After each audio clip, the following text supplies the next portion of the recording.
In 1990, two men collaborated on a collection of inspirational stories.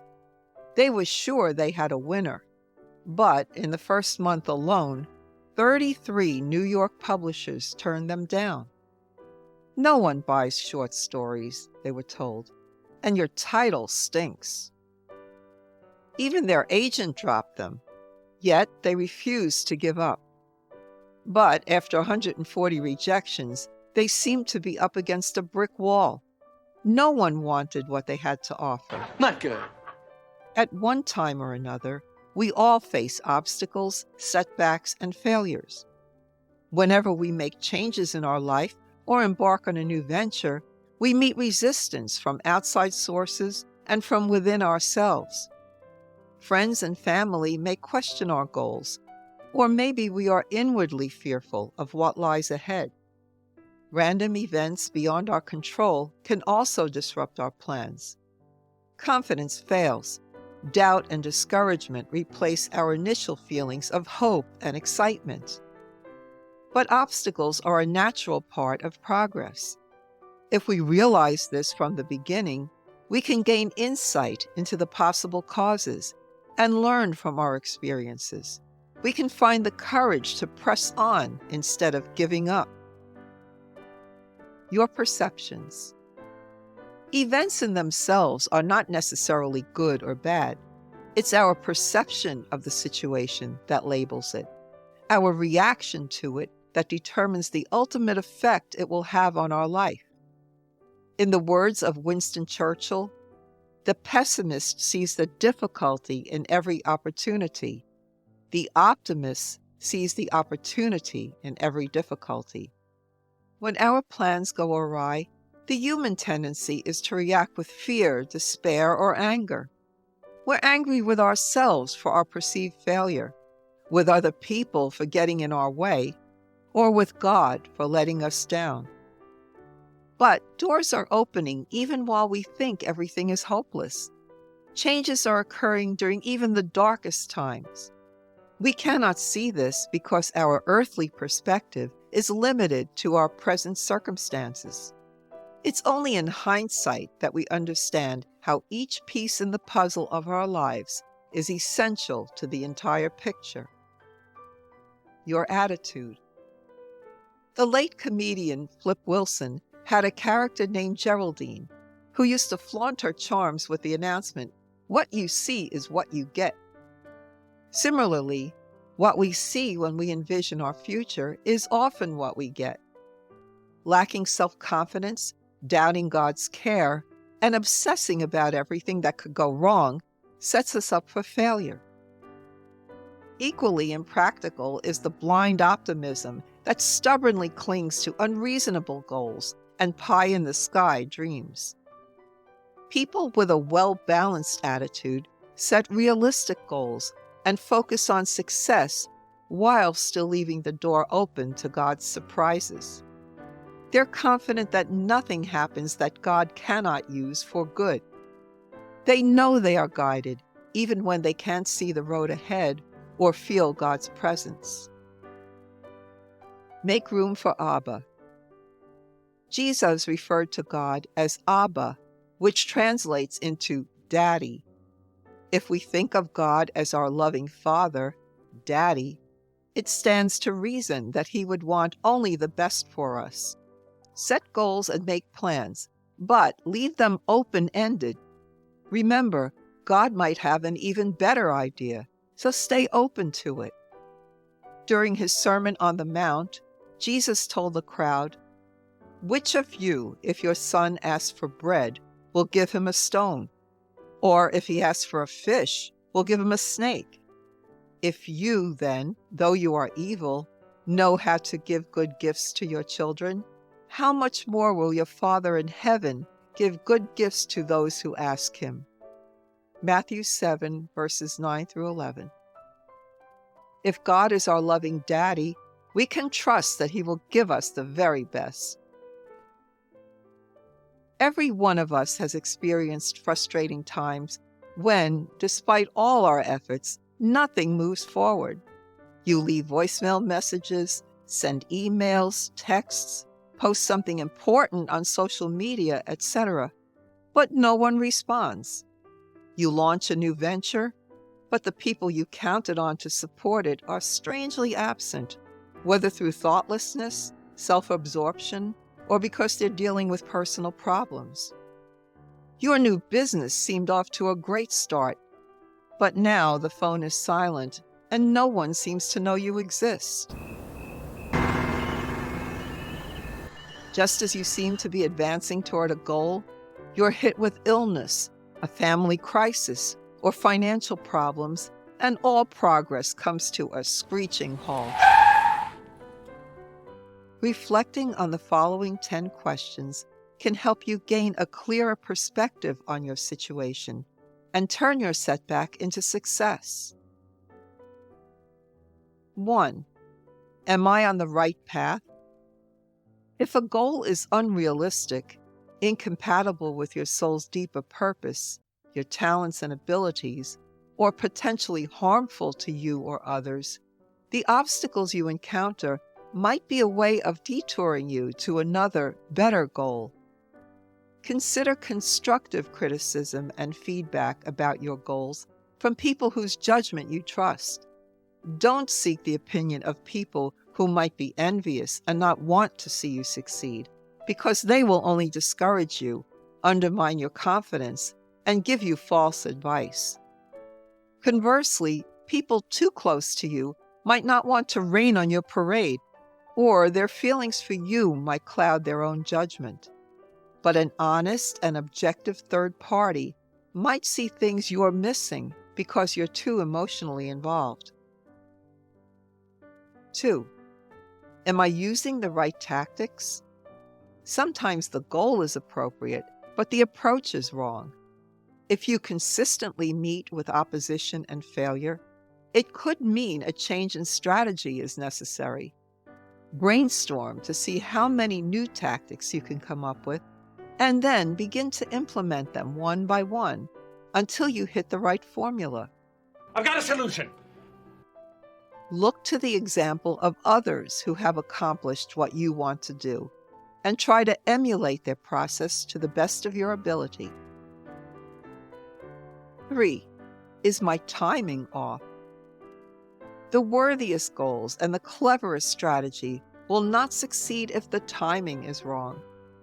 Anxious to reach our destination, we sometimes rush ahead without adequate thought or preparation.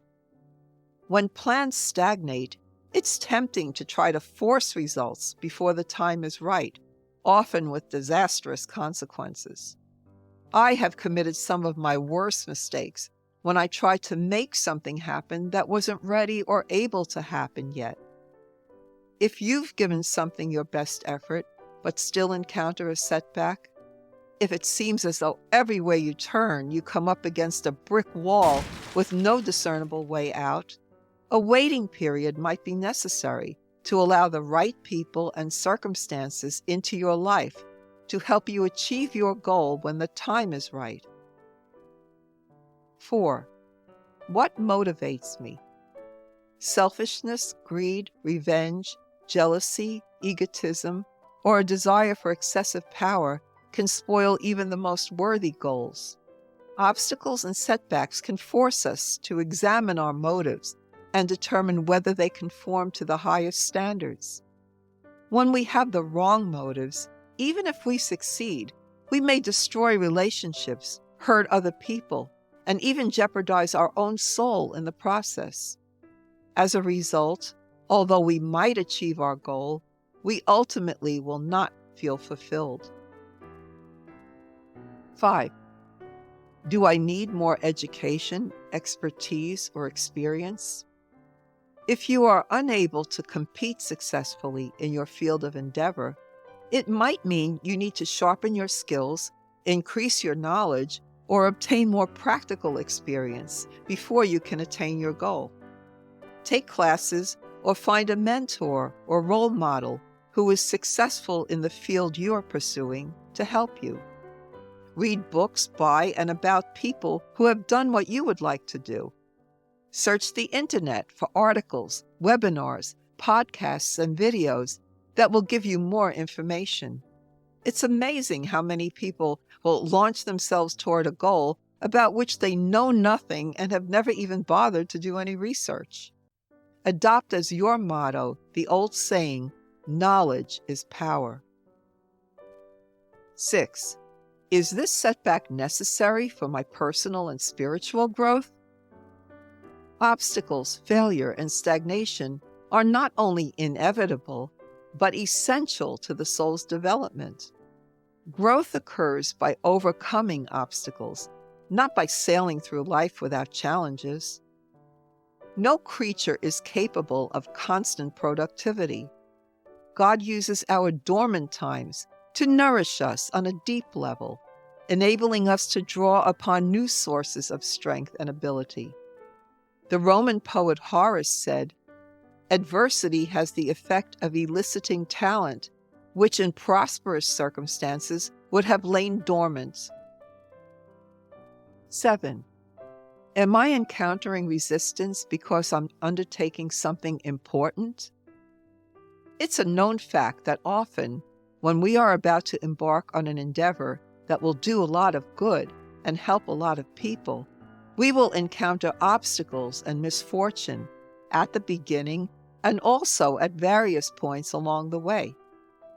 Whether you believe in evil forces or attribute it to your own subconscious resistance, these setbacks are a supreme test of your faith and determination to carry on with your high ideals and goals, despite the opposition you're encountering. Through this path, victory we may yet find. 8. Does someone need my help? Our plans are sometimes halted simply because our spouse, children, parents, siblings, friends, or neighbors need our attention. Christ often interrupted his preaching and teaching in order to serve people's practical needs of food, healing, and comfort. This doesn't mean putting our lives on hold indefinitely or using other people's needs as an excuse to shirk other responsibilities. But we can rest assured that the time we take from our own plans to show love and caring to someone will never be wasted. It may even open doors to helpful contacts and new opportunities.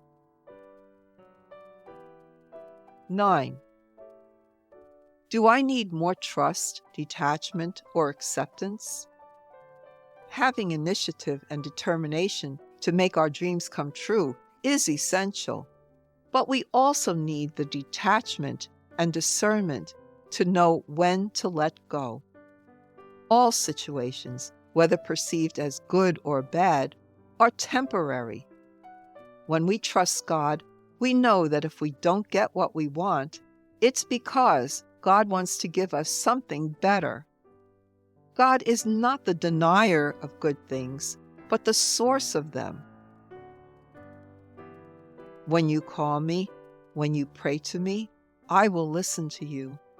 When you look for me, you will find me. Yes, when you seek me with all your heart, you will find me with you, and I will change your lot. Jeremiah 29, verses 11 through 14.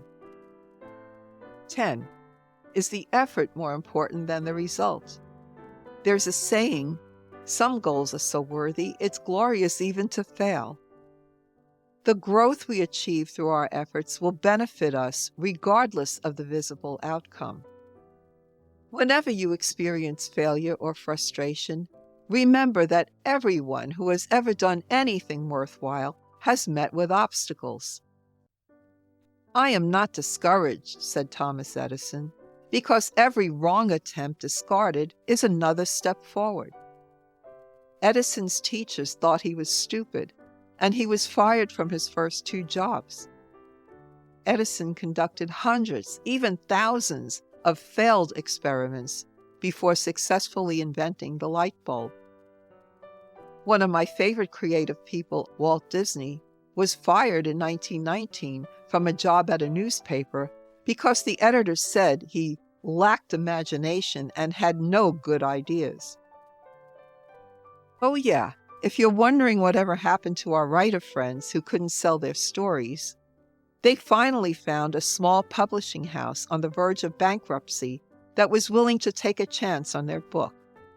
And Chicken Soup for the Soul by Jack Canfield and Mark Victor Hansen became what Time magazine called a publishing phenomenon. To date, they have sold over 500 million copies worldwide, with more than 250 titles in 43 languages. Their corporation, Chicken Soup for the Soul, has evolved into a socially conscious company that combines storytelling with making the world a better place. If you do research into the lives of famous people from all walks of life, you will discover stories of failure, frustration, and opposition of all kinds. What makes these people extraordinary is their persistence and determination to achieve their goals in the face of all odds. So if you currently are experiencing obstacles and setbacks, cheer up. You're in excellent company.